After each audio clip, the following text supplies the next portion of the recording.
It's been well publicised. This year marks the start of a new era for the Vodafone McLaren Mercedes team. A new title sponsor, a new car, but most significant of all, two new drivers who form the youngest pairing on the grid. Lewis Hamilton, the 2006 GP2 champion, is 22 years of age, and Fernando Alonso, the 25-year-old two-time Formula One world champion. Undoubtedly, the team and fans are looking to Fernando's experience to rapidly take them back to winning races and, ultimately, this year's championships.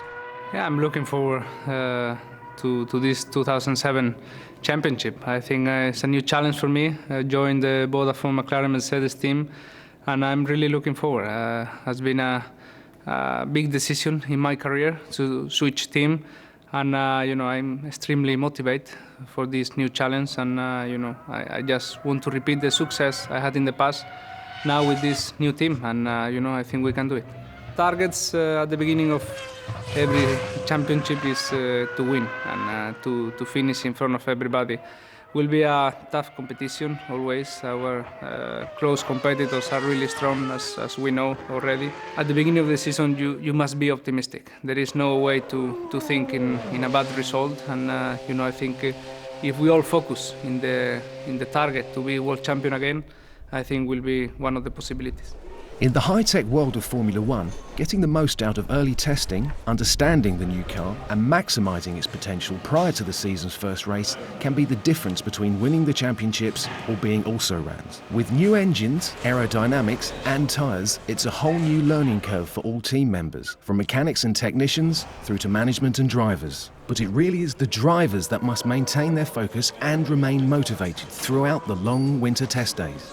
Normally testing are very important, but particularly the winter testing, because if the car is 100% in Australia in the first race, you will have a big chance to open a gap in the championship and then to maintain the gap in the last part of the championship, as I did the last 2 years. If you arrive 80% in Australia, not completely ready for the first race, maybe you lose the opportunity to fight for the championship. So these 2 months are crucial, we know, and we have to put all the effort in this winter testing if we want to win.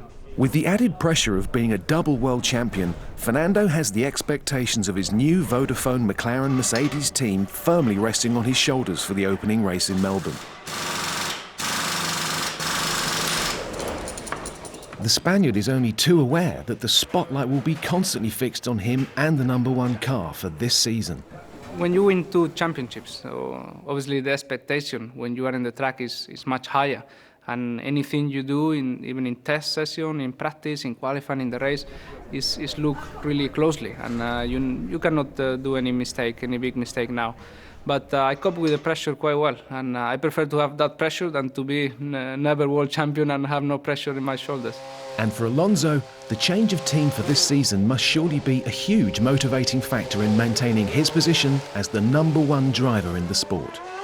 Well, 2007 will be a new motivation for me, for the team, for the people, for everybody. And that is just what I wanted when I switched team. And for me, it's very important. I think after winning 2 championships, to have this new project in front of me motivates me a lot and inspires me to be better and improving my driving style as well. And I feel like a little boy with a new toy, and it's a big team. It's the Vodafone McLaren Mercedes team, so I just need to play with my new toy.